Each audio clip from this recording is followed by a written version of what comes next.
Welcome back to Against My Better Judgment, the podcast for two friends. I'm Tamara Golden. And I'm Danelle Whiteside. Tell the truth, share the lessons, and laugh about the moments that we knew better but did it anyway. Each week we share real stories about our lives, about the times that life surprised us, stretched us, or just straight up humbled us, and the lessons that we learned along the way. And this season is titled Just Because. Today we'll talk about just because I'm quiet doesn't mean I have nothing to say.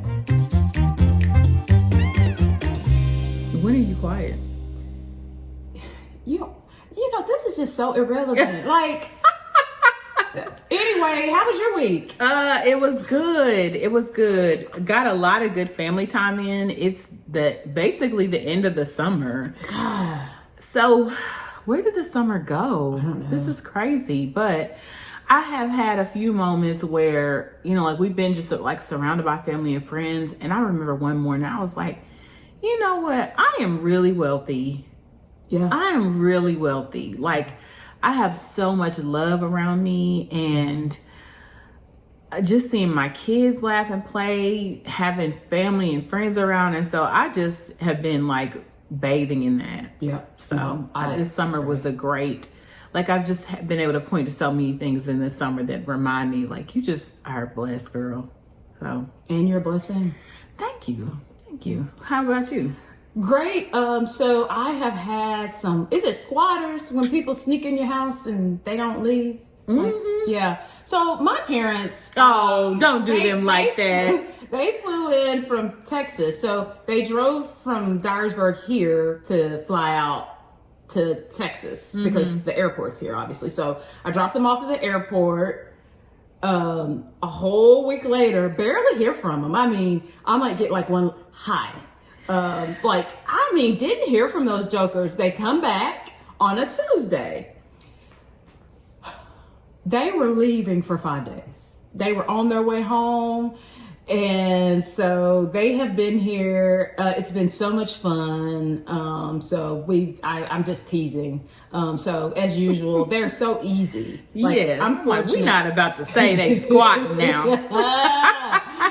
Oh my gosh, they're really, really easy. We did a few projects, hung out. It's I got to see them before they left. Yep. So it's always a good time to have them come and check on their oldest daughter and their youngest daughter. Their only daughter. That part. So always enjoy your mom and dad. Yes. So, okay, just because I'm quiet doesn't mean I have nothing to say. Yeah, and I think the thing you did okay. Doesn't mean I have nothing to say. And I think the thing that hit me with this is we are in a time where certain people, I just recognize someone that I'm growing to admire that I most recently got to know. His name is John Brittle. And he is very direct in the things that he says. And he will call spades spades. And he will say, everyone should recognize that this is just not right. For example, he has the agency and he can do it on an open platform. He can say things that I just feel like I can't say. I feel like that I have to be quiet about some things. Mm-hmm. Example. He spoke up, and I don't know where he lies on the political. I don't know where he is. My guess is he is the traditional Republican that knows right from wrong, that appreciates people of all kinds, that finds some things acceptable and some things not so acceptable. But he has really taken his platform and has called out things that are just flat out wrong. Mm-hmm. From his again, I don't really know where he stands, but he has really called those out. And I've noticed him say those things, and I feel like I'm not in a place to where I can speak out on those things on open platforms. The last I checked, that strait is still not open. Mm-hmm, the last I checked, that mediation for the ceasefire, I'm pretty sure I saw some bombs. The last I checked that, there's something inherently wrong when a black boy goes on a boating trip with friends and no one reports this man missing. There's something inherently wrong with these things and even the thought of, okay, now I'm starting thinking when is too old to run for president? And when are you mature enough to hold such an office or not? So it just hit me this week. He made a post this week and it just made me think like, good for you. Mm-hmm. Good for you, because I can't do that. And it's just one of those. Why do you feel you can't? I just think that there's some places that I still want to go.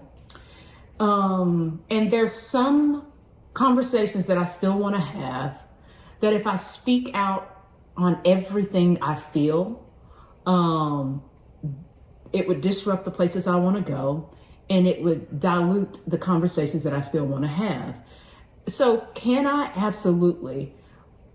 Is there fear there? Probably.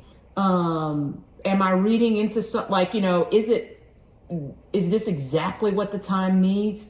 Maybe. Is it a lack of courage? Perhaps. So I say these things, I'm not really sure, but when I am certain of, it sure does feel good when people say what I want to say. Right. And so the angle that I took to start out of, just because I'm quiet doesn't mean I don't have anything to say. It's about those things. But also, I thought about initially of, there are also times just in our careers where we are silenced, and we're not necessarily silenced because someone said, don't talk. We're not necessarily even silenced because we're not in the room. Sometimes we're silenced because there is an environment and a feeling that it's almost reading the room. There's certain things that people will just try you. And they try you and try you and try you. And one day you're going to have the courage, or you're going to just have the space or the rank or whatever it is to say what you need to say. So by any means, I've always been a very diplomatic person. Mm-hmm. And I do think that there's a time and a place for everything. And a lot of people have heard me say this when it comes to how I work. There are some things, some conversations that are for the boardroom table, and there's some conversations that are for the kitchen table. And I've always kind of thought that. But when so many folks have the agency to speak, and think that they can say things that are just improper and rude and uncouth, then I do think that the silence speaks for itself sometimes in a way that is not accurate. Yeah. And so I think, when you're in those spaces, especially in the workplace, you have to think it through. But I also think if you're a leader, and if you're a good leader, you also invite the person who's silent to kind of speak. Mm-hmm. And I'm not saying even on political issues, I'm just saying innovation, strategy. Some people are process thinkers. Yeah. So I think good leaders make sure that everyone's heard. I didn't have many bad bosses, but I did have a bad boss. And he was really bad about always talking fast, always saying the catchy things, always saying, well, why didn't you say something? Well, because you were talking, okay? I didn't have room. Correct. I didn't have room, and I didn't have the time. And this is a person that you would have thought would have read the room because of the process that he went through. But so I do think,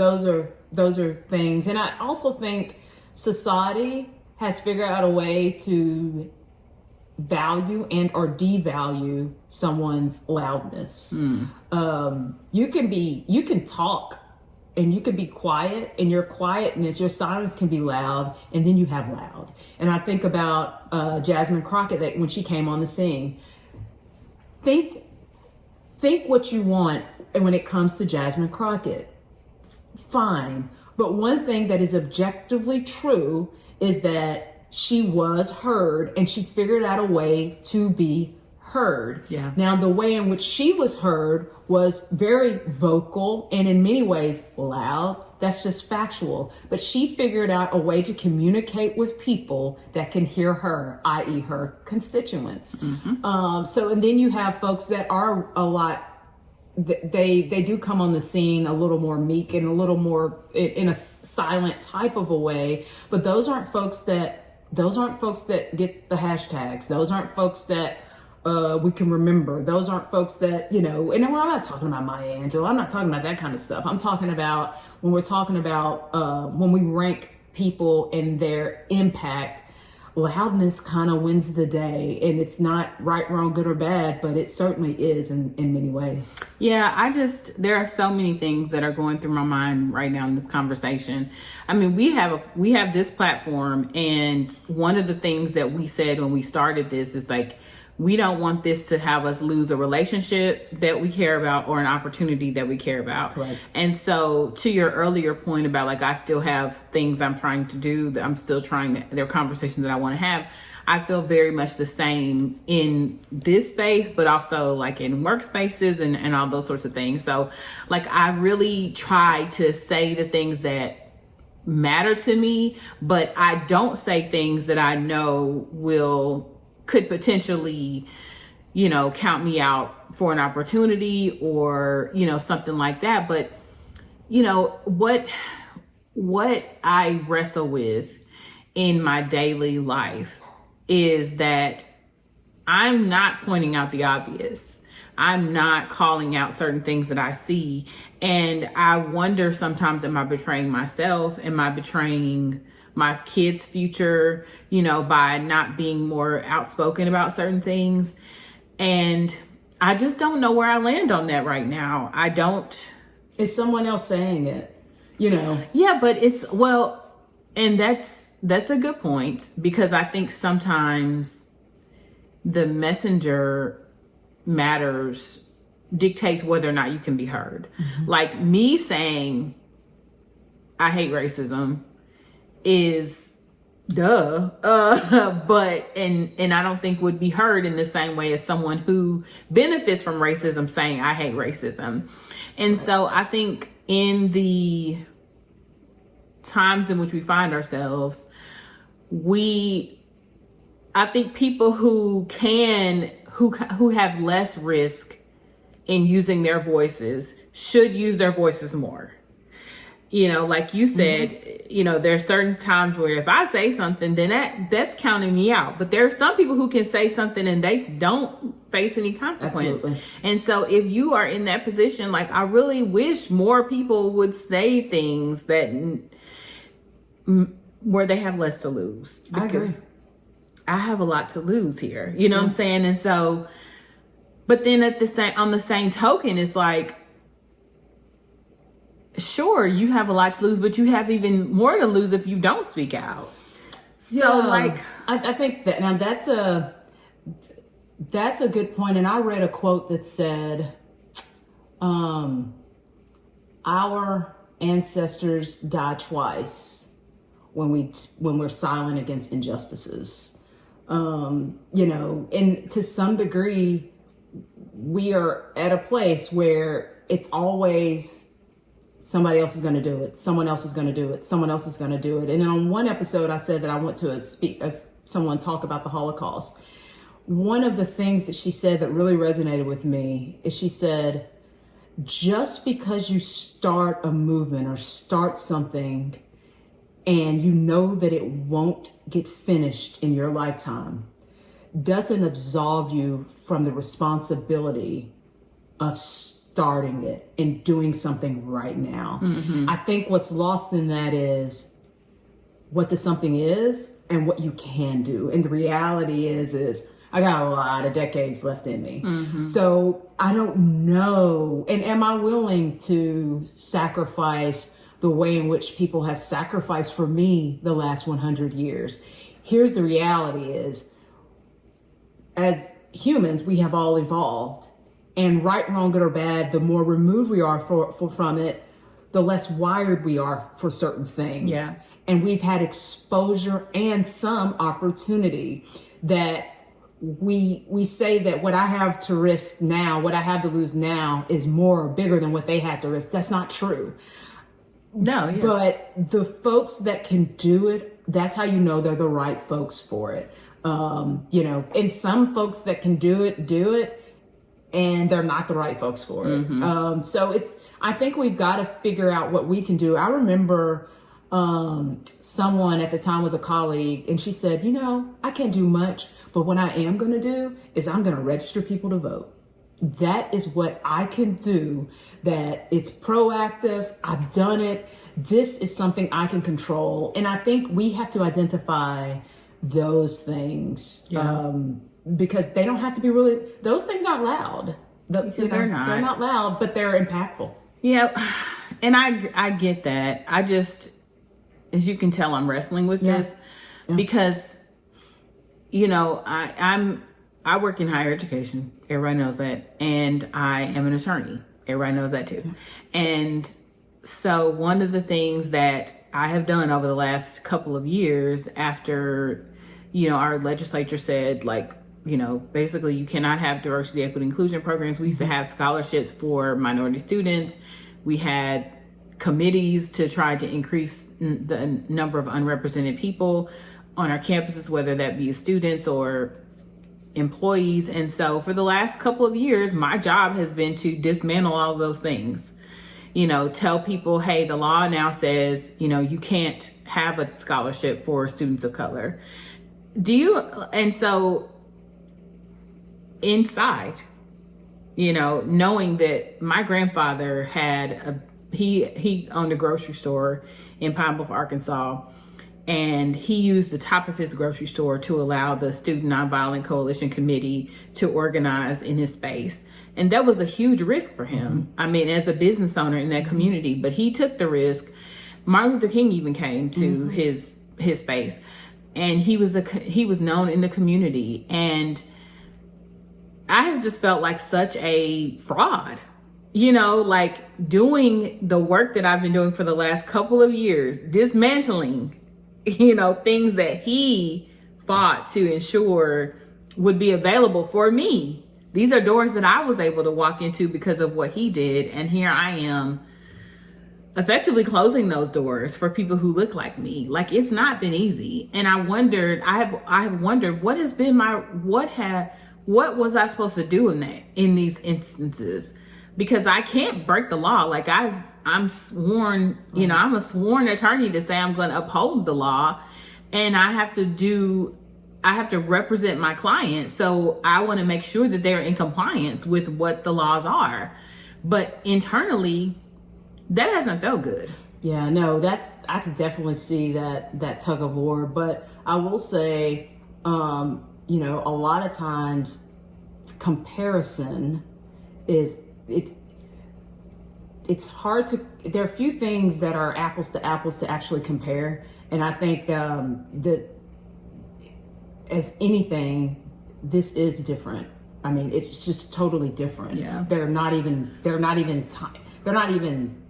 don't even capture the same moment in time or nearness of the moment in time. So the risk is the same, but they are quite different. And I think I totally understand where you come, but think about it. The Department of Education is being dismantled. Like, this is a whole different, like, the rules have totally changed with all of this stuff. So, and frankly, it's being dismantled right before our eyes, and people are quiet about it.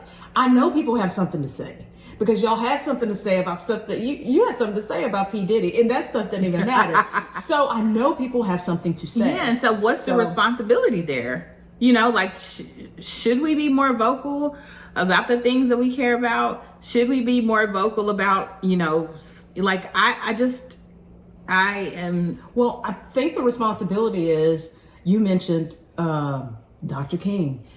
I think we need a leader.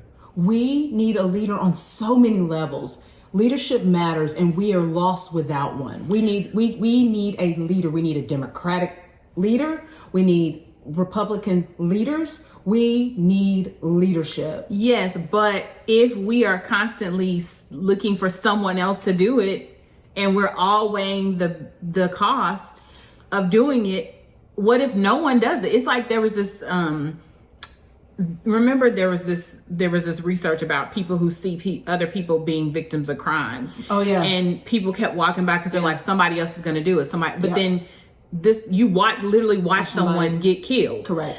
So where, like, at some point, if we're always saying we need a leader, but we have leadership qualities, we have good sense, we have gifts and talents, and if we're not stepping out there to say, I can do it, or I will do it, then no one's gonna do it. Yeah, that's true. But I also think that good leaders will give us agency to be willing to risk being quiet, like risk being vocal. And all leaders aren't for everything. Like, yeah, we are leaders, but you have to have the audience. You have to be someone that people want to follow by numbers. You have to, like, there are different leaders for different things, and finding the right leader for this time, and knowing, and also identifying, like, you are not the leader for this.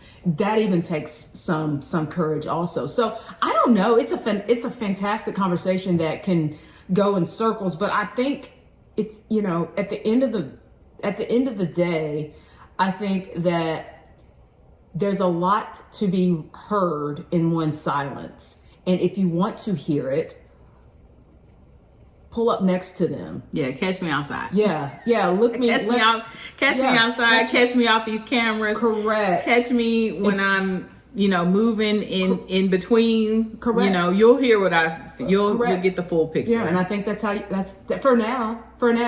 At least where I am in my life. Yeah, that's how we're gonna. Yeah, and I'm still wrestling with it. Like, I'm even thinking, like, with this post, like for instance, there was a president who at the University of Michigan who helped to advance DEI on his campus. He was a finalist. He was actually going to be the president in Florida, and they had announced it and everything. And then the board of visitors said no because of this. So even me saying, even me describing how I've rolled back DEI stuff on my campus and feeling conflicted about that could potentially count me out of opportunities in the future. But it didn't stop you from doing your job. No, it didn't. It didn't. I guess that's a good point too. I mean, but I also, the thing that's made me feel, I guess not better, but the thing that's made me feel capable of continuing down this road is that if I didn't do it, somebody else is going to come in there and do the same thing, probably with less care, and so I've been able to strategize about, how do we still serve students in the confines of what the law requires.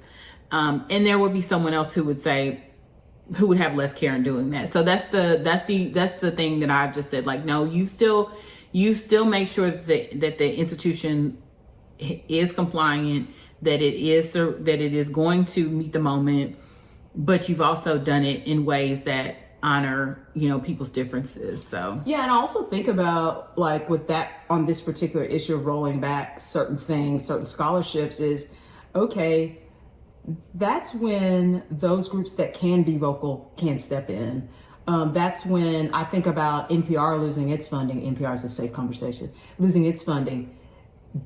They figured out ways that people who wanted to allow them to be vocal, they figured out ways to get every single dime of that money back. So I do think we have our sororities and fraternities. We have our social groups. We have the links. We have so many things and organizations that can be vocal, that we could definitely use to hear from, to, if you will, fill those gaps. So that's kind of, it's hard. Yeah. It's hard. Yeah. Why does this conversation feel unfinished? Because we gotta be quiet. That is one thing though. While our ancestors did resist in a lot of ways, a lot of times they had quiet movements. Like they couldn't be. Some people needed to be behind the scenes, doing the work. I think about the Holocaust, going back to that, there were the people who quietly hid people in their homes. They weren't out, or at the orphanages. Yeah. And so,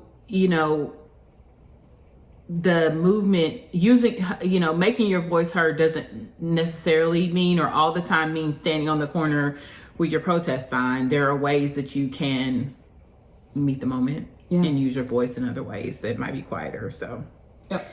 All right. That feels heavy. Yeah, sometimes stuff's just heavy. Yeah. Okay, so we're going to move on to the We'll Be the Judge segment where we give our qualified yet unqualified opinion. This is not as heavy. So this is from Carlin. Carlin says, is there a nice way to tell family to stop giving my kids so much stuff? Every birthday and holiday, they come home with bags of toys they barely play with. I'd honestly rather they spend time with them than buy them another toy. How do I say that without sounding ungrateful?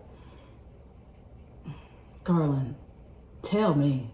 I mean, to me, that's such a easy conversation. I mean, for my purposes, own it. Just say, hey, we appreciate your resources. We appreciate all of this. We really, really do. But theme the birthday. Theme the birthday of, hey, this birthday, we're going to do get to know you gifts or fun day Sunday gifts, or there are ways to do this you can take initiative and do like themes if you're not, because there's certain people you can tell stuff to and there's certain people you can't. Like, the folks that you can say, look at all. And some people will just recognize that the kids have a lot of stuff, but the group that you can say, hey, look, we're going to do so-and-so is going into the second grade. Let's do some sight words for the third grade. That's what we're doing. That's our thing. Like, so there are ways for you to own it, or, figure out a way. Just because you get them don't mean you have to keep them. Rotate those toys out. There are ways. There are so many ways to get around this. If you don't want to if you feel as though you're being honest would be a problem or be perceived as ungrateful. So. Yeah, I have encountered this many times, and I will say I'm going to give you some strategies that I know other people do, and then I'm going to tell you what I do. So one of the things that people do is, like, they might put on the birthday invitation, no gifts. That's very common. And but I sometimes feel bad about that personally, because I'm like, the kids do, like, that's sad if you always go to your birthday party, you never have any gifts. Mm-hmm. So I don't do that. We don't buy our kids birthday presents. Mm-hmm. We don't buy them birthday presents. We barely buy them Christmas presents, because I know people. But you also do birthday parties. To me, that is the present. Yeah, I mean, yes, but some people buy their kids stuff too. And I'm just like, you're already getting so much. Yeah. And so, no, you're not getting a present from me. That sounds terrible, but at least I'm not contributing to the having too much stuff. Yeah. And, because my kids have these, like, they just have so many little things, little stuff they get from McDonald's, and they end up loving that. Well, sometimes we round them up and throw them away. So, the other thing, and I get it, because my kids are very well loved by a lot of people. I don't care. I don't know how many times I've told my mother-in-law, please do not take these boys to McDonald's. And she does it anyway. Yeah. And then they get the little toy and all this kind of stuff. And then, we got at some point. So it's like, I know what you're dealing with. Like, for instance, when I was a kid, my grandmother, my dad's mom, every holiday, every one of them, Christmas, Easter, St. Patrick's Day, any little stupid little holiday, Valentine's Day, she would mail us gallon bags of candy. Yeah. No, my mom, what she would do is she would tell us to pick your 5 favorites, and then she would put the bag on top of the refrigerator, and every few days we might be able to pick 1 or 2, and then she was throwing it away.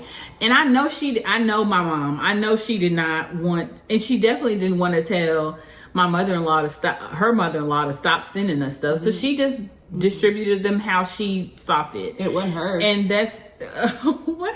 It wasn't hers. It wasn't her candy? Correct. Yeah, but she had to deal with us going to the dentist with cavities and stuff if we sat there and ate all that candy. So, I get it. And I think what it really says, people just want to figure out ways to love on them. So another thing that I've done is, all my kids have the 529 accounts. Mm-hmm. And so you can send a link to say, hey, please contribute. If you want to get my child something for their birthday, here's a link to save for college.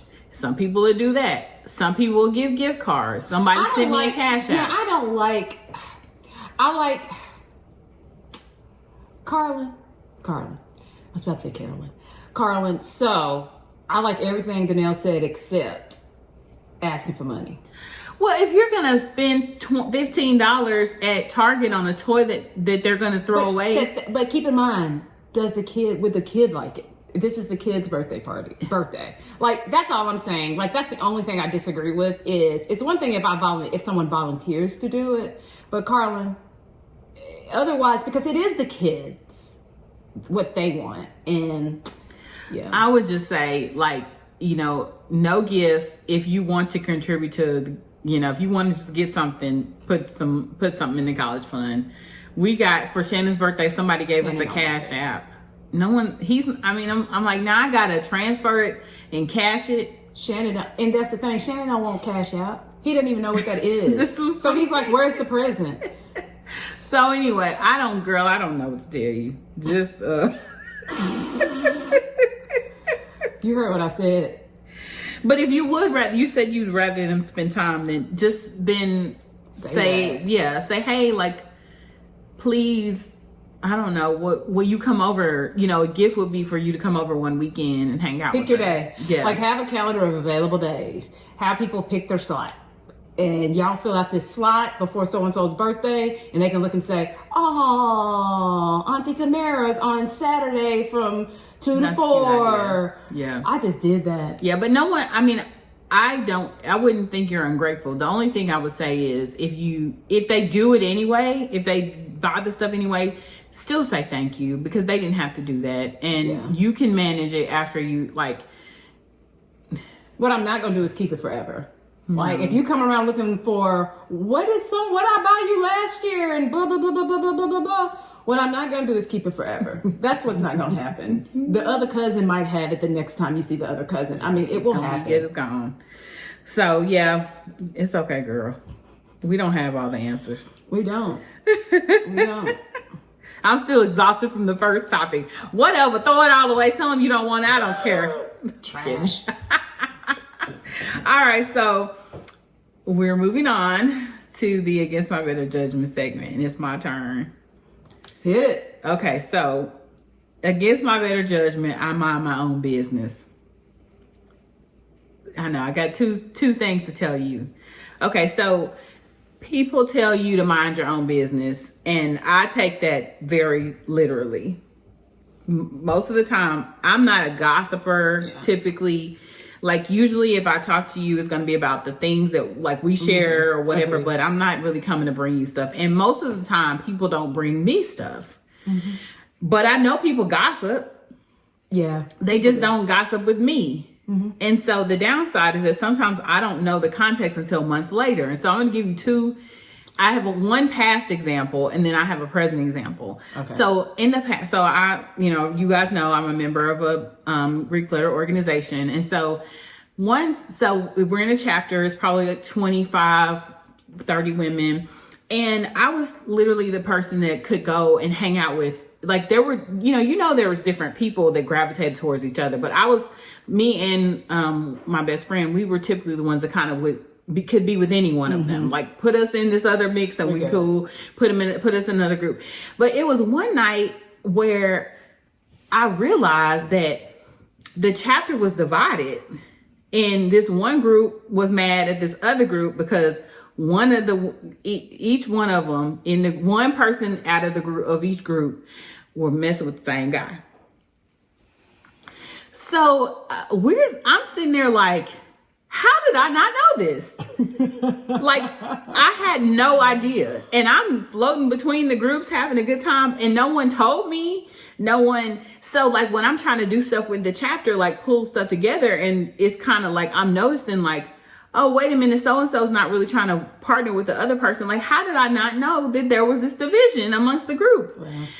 And so another example recently, I've talked about this before. I was chair of this board. Mm-hmm. And I recently decided to step down as chair because of my responsibilities. And come to find out, the new chair and I had a conversation. Come to find out, it's been so much mess going on. So much mess. I had no idea. And I'm trying to figure out, like, I've been working on this project, it's not advancing, what's happening? Like, why are we not making progress? Come to find out, it's been some mess. Why do I not know what's going on? Wow. So you're saying against your better judgment, you have set up some boundaries that also prevent you from having information that I actually need. Yes. Yeah. And I'm just wondering, like, what is it about me? Like, I don't want to be involved in the mess, but I at least need to know the mess is happening so that I can move pieces that need to be moved. And like, why? How do you fix this? You don't, because I'm going to tell you, you really don't need it. You really don't. Like, there's nothing that you said that you needed to know. You got stuff to do. You cannot fool with these people's mess. When you find out, you can handle it then, because you really don't. Yeah, but if I'm trying to advance something and I just keep hitting wall after wall and I'm sitting there trying to figure out why. Yeah. And then I realize after the fact that it's because people behind the scenes weren't getting along and just parts of it weren't working. If I had known that, maybe I could have done something about it, or maybe. But why did not, like, why don't, I don't know.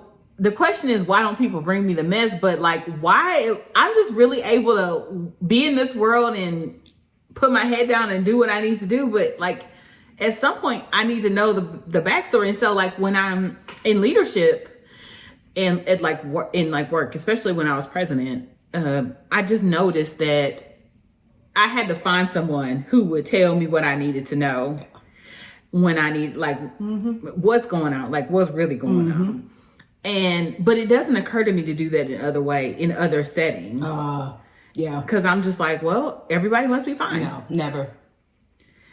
So I don't know. I guess I don't know what really is against my better judgment, but I just wonder, like, why don't I know these things? Y'all, talk to Danielle. Tell her some stuff. I mean, yeah, I don't know. Yeah. That sounds almost like there probably need to be a few check-ins. But it doesn't matter. Did I need to check in? Probably, but it doesn't matter because you checked out. So yeah. Yeah, but I find value in being the person that's sort of like above the fray. That's never been, being above the fray has never cost me anything. Correct. So that's a good thing. But I also need to develop a strategy to have knowledge of what's in the fray. And I think that's my lesson here. Is that's to, fair. Think about that there might be something that you're missing. Yeah, so I think that's good. I don't know. So what's our takeaway?